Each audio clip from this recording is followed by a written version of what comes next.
এই ছবিগুলো কোনো স্মার্টফোন দিয়ে ক্যাপচার করা হয়েছে কিনা এটা রিয়েলাইজ করা একটু কঠিন। তবে ঘটনা হচ্ছে এই ছবিগুলো তোলা হয়েছে এই ফোন দিয়ে। এটি হচ্ছে Vivo X200 Pro, যে ফোনটি কয়েকদিন আগে লঞ্চ হয়ে গেছে চায়নাতে, এবং বাংলাদেশেও কিন্তু এই ফোনটি অলরেডি আসতে শুরু করেছে। তবে এই ফোনটি এখনই না কেনার বেশ কয়েকটি কারণ আছে, যেগুলো একটু পরেই বলছি। তবে যারা এখনই ইন্টারেস্টেড, এখনই কিনতে চান, তারা কন্ট্যাক্ট করতে পারেন টেক অ্যান্ড টক বিটির সাথে। তারা এই ফোনের বেশ কয়েকটি ইউনিট নিয়ে এসেছে। তবে এই ফোন ছাড়া অন্যান্য স্মার্টফোন বা গ্যাজেটের জন্য তাদের সাথে কন্ট্যাক্ট করতে পারেন। টেক অ্যান্ড টক সম্পর্কে বিস্তারিত থাকলো ভিডিও ডেসক্রিপশনে। শুরুতেই বলছিলাম এই ফোনটি এখন কেনা ঠিক হবে না। এর কারণ থাকছে মূলত দুটি। একটা হচ্ছে এটি কিন্তু চাইনিজ ভ্যারিয়েন্ট, অর্থাৎ এর যে গ্লোবাল রিলিজ সেটি কিন্তু এখনও হয়নি। এতে চাইনিজ ইউআই থাকছে, যেটি হচ্ছে অরিজিন ওএস 5। এবং আরেকটা কারণের কথা যদি বলি, এটি বেশ দামি একটা ফোন, এবং যেহেতু নতুন রিলিজ হয়েছে বাংলাদেশে এখন এটার প্রাইস অনেক পড়ে যাবে। সো এই জায়গাতে একটু ধৈর্য ধরলে বেটার হয়। তবে এই ফোন কেনার কিন্তু অনেকগুলি কারণ থাকছে। ইনফ্যাক্ট এর যে ক্যামেরা সিস্টেম সেটা just mind blowing. But hand feel নিয়ে প্রথমে একটু কমপ্লেন করতে যাচ্ছি, এবং সেটা হচ্ছে হাতে নেবার পর আপনার আঙুল এখানে আটকে যাবে। মানে এর ক্যামেরা আইল্যান্ড এতটাই বড়, এর উপরে আঙুল আসলে যায় না, গেলে ক্যামেরার উপরে আঙুল পড়ে যায়। সো হাতে নিয়ে যে একটু আরামে ব্যবহার করবেন সে অবস্থা নাই। বাট মানুষ যেহেতু অভ্যাসের দাস, সো আমার মনে হয় কিছুদিন ব্যবহার করার পর আমরা ইউজ টু হয়ে যাব। বাট একটা বিষয় বলতেই হয়, এই ফোনটা প্রিমিয়াম লুকের। এর গেট আপ, সেট আপ একদমই সুপার। রিয়ারের যে প্যাটার্নটা থাকছে, মানে গ্লাসের ভিতর এক ধরনের টেক্সচার দেখা যায়, এবং এটি আমার কাছে দারুণ লেগেছে, মানে একদম অন্য লেভেলের। অন্যদিকের সাইড ফ্রেমের কথা যদি বলি, সেখানে মেটাল ব্যবহার করা হয়েছে। সো এই ফোনটি যেহেতু গ্লাস স্যান্ডউইচ বিল্ডের, এর ওজন একটু বেশি, 228 গ্রামের মতো, এবং হাতেও এই ফোনটা কিছুটা বাল্কি লাগে এবং আমার কাছে আনকমফোর্টেবল লেগেছে।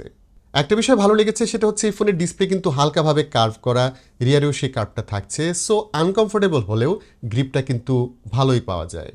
আরেকটা বিষয় হচ্ছে এতে কিন্তু IP68, IP69 রেটিং থাকছে। সো বৃষ্টিতে বা পানিতে পড়ে গেলেও সমস্যা হবে না।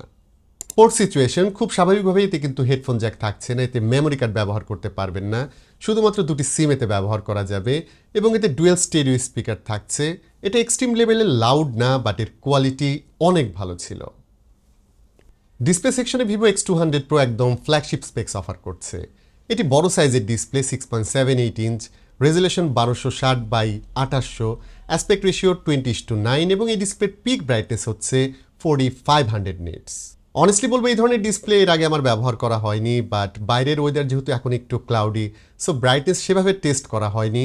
তবে ইনডোর আমি এর ব্রাইটনেসটা দেখেছি, একদমই ইনসেন ছিল। এছাড়াও এতে HDR10+, ডলবি ভিশন সাপোর্ট থাকছে, এবং ইউটিউব বা নেটফ্লিক্স এটি ভালো মতোই কাজ করছিল। আর এই ডিসপ্লেটি 10 bit display, contrast, colour accuracy খুবই ভালো। সো এন্টারটেনমেন্ট পারপাস এই ফোনটি অসাধারণ।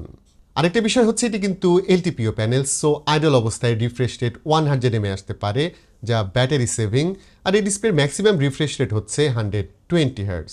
আমি চেক করে দেখেছি বেশিরভাগ অ্যাপের ক্ষেত্রেই হাই রিফ্রেশ রেটটা কাজ করে। তবে বেশিরভাগ ক্ষেত্রে যদি অ্যাডাপটিভ মোড দিয়ে রাখেন, সেক্ষেত্রে এটি 90 Hz চলে যায়। ওভারঅল বলবো এক্সেলেন্ট একটি প্যানেল এটি। ডিসপ্লের ব্যাজেলও সিমেট্রিক্যাল, একদমই ন্যারো। তবে ডিসপ্লের ক্ষেত্রে ফ্ল্যাগশিপ একটা ফিচার থাকছে না, সেটা হচ্ছে ডিসপ্লেটি ফুল HD, নট 2K। ইনসাইডের ক্ষেত্রে এই ফোনটা ট্রুলি একটা পাওয়ার হাউস। 6000 mAh বিশাল ব্যাটারি থাকছে এই ফোনে, সাথে থাকছে 90 ওয়াটের wired charging support, 30 watt wireless charging option. So সব মিলিয়ে ব্যাটারি সেকশন খুবই রিচ। একই সাথে এসওসি হিসেবে এতে থাকছে Dimensity 9400, যেটা গ্রাউন্ড ব্রেকিং টাইপের পাওয়ারফুল একটা জিনিস। 3 nm বেসড এই এসওসির গিগবেঞ্চ স্কোর একদমই ফাটাফাটি, যেটা স্ক্রিনে দেখতে পাচ্ছেন, এবং অক্টাকোর প্রসেসরের সিপিইউর ম্যাক্সিমাম ক্লক স্পিড হচ্ছে 3.6 GHz। আমরা ইন্টেন্সিভ কয়েকটা টেস্ট করে দেখেছি এই ফোনের ক্ষেত্রে, যেখানে এই ফোনটি খুবই ভালো করেছে। তবে কিছু কিছু টেস্টের সময় ফোনটি একটু হিট হয়ে যাচ্ছিল, বাট হিটিং নিয়ে আমি আসলে এখনই কিছু বলতে যাচ্ছি না। ফোনটি ভালো মতো টেস্ট করার পর হিটিং কিংবা অন্যান্য যেসব ইস্যু থাকছে সেগুলো হয়তো বোঝা যাবে। তবে আপাতত যেটা মনে হচ্ছে, এই ফোনের ক্ষেত্রে যে কোনো ধরনের টাস্ক আপনি কমফোর্টেবলি করতে পারবেন। স্টোরেজের ক্ষেত্রে এই phone 256 GB, 512 GB, 1 TB variant offer করছে, এবং একই সাথে এই ফোন পাওয়া যাবে 12 GB র্যাম অথবা 16 GB র্যাম ভ্যারিয়েন্টে, যেখানে র্যাম হিসেবে ব্যবহার করা হয়েছে LPDDR5X র্যাম, যেটি 4 চ্যানেলের। তবে এর যে টপ এন্ডের ভ্যারিয়েন্ট, অর্থাৎ 1 TB, সেটাতে কিন্তু র্যামের ক্ষেত্রেও আপগ্রেডস থাকছে। আমাদের যে ইউনিট, এটা একদমই হাই এন্ডের, অর্থাৎ এতে 16 GB র্যাম থাকছে, 1 TB স্টোরেজ পাওয়া যাবে, এবং এটার যে স্টোরেজ স্পিড UFS 4 সেটা একদমই ইনসেন লেভেলের ছিল। ক্যামেরা সেকশন এই ফোনের সবচেয়ে ইমপ্রেসিভ একটা পার্ট, তবে আজকের ভিডিওতে ইন ডিটেলে যাচ্ছি না। ইনিশিয়ালি এর ক্যামেরা সেটআপ নিয়ে একটু কথা বলা যাক। ক্যামেরার ক্ষেত্রে ভিভো জাইসের সঙ্গে পার্টনারশিপ করেছে। জাইসের অপটিক্স নিয়ে নতুন করে কিছু বলার নেই, ওয়ার্ল্ড ক্লাস লেন্স তারা বানায় এবং এই ফোনের ক্ষেত্রে অপটিক্স, অ্যান্টি গ্লেয়ার কোটিং তারাই করেছে।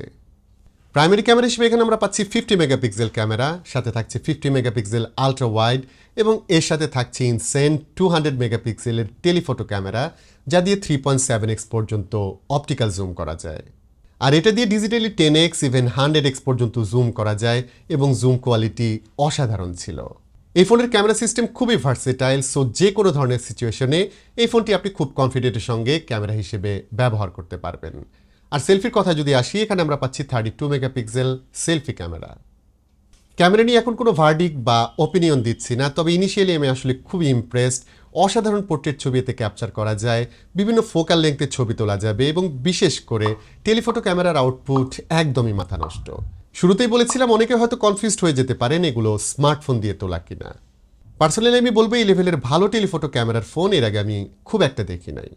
ভিডিওর ক্ষেত্রে এই ফোনের টপ এন্ডের ফিচার থাকছে, লাইক এতে 8K 30fps, 4K 120fps পর্যন্ত ভিডিও শ্যুট করা যাবে এবং ফ্রন্ট ক্যামেরায় কিন্তু আপনি 4K ভিডিও করতে পারবেন।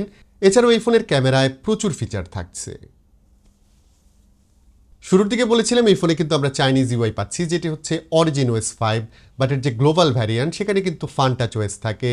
বাট অরিজিন ওএস আসলে ব্যবহারের জন্য অসাধারণ এবং আরেকটা অসাধারণ বিষয় হচ্ছে এই ফোনটি কিন্তু রান করছে অ্যান্ড্রয়েড 15-এ। চাইনিজ ভ্যারিয়েন্ট নিয়ে অনেকের আসলে কনফিউশন থাকে যে গুগল প্লে স্টোর সেটাতে ইনস্টল করা যাবে কিনা। এটাতে আপনি খুব সহজেই গুগল প্লে স্টোর ইনস্টল করতে পারবেন যে কোনো এপিকে ডাউনলোড করে, এবং গুগল ফ্রেমওয়ার্ক এতে প্রি ইনস্টলডই আছে। সো নর্মালি যেসব অ্যাপ আমরা ব্যবহার করে থাকি সেগুলোর ক্ষেত্রে কোনো সমস্যাই হবে না, বাট অবশ্যই আমরা গ্লোবাল ভ্যারিয়েন্টটাই সাজেস্ট করব। তো ভিভো X200 Pro একটা হাই এন্ডের ফোন এবং এর প্রাইসও কিন্তু হাই এন্ডের, অর্থাৎ এর যে বেস ভ্যারিয়েন্ট থাকছে 12256, সেটার প্রাইসে কিন্তু চায়নাতে 5299 ইয়ান। আর আমাদের কাছে যে ইউনিটটা আছে টপ এন্ডের, সেটার প্রাইস হচ্ছে 6799 ইউয়ান। সো বুঝতেই পারছেন বাংলাদেশে এটার প্রাইস এখন লাখ টাকার অনেকটাই ওপরে থাকবে। এর প্রাইস এখনো ফিক্স না, সো অ্যাকুরেট প্রাইস জানার জন্য কন্ট্যাক্ট করতে পারেন টেক অ্যান্ড টক বিডির সাথে। আর আমরাও ভিডিও ডিসক্রিপশনে এই ফোনের আপডেটেড যে প্রাইস সেটা জানিয়ে দেওয়ার চেষ্টা করব। আজকের ভিডিওতে আর কথা বাড়াচ্ছি না, ভিভো X200 Pro ফোনটি আপনার কাছে কেমন মনে হয়েছে সেটা অবশ্যই জানাবেন কমেন্ট করে। ভিডিওটি ভালো লাগলে please hit the like button, share করতে পারেন আপনার বন্ধুদের সঙ্গে। আজকের মতো আমি বাবু এখানেই বিদায় নিচ্ছি, সবাই ভালো থাকবেন, অনেক ভালো।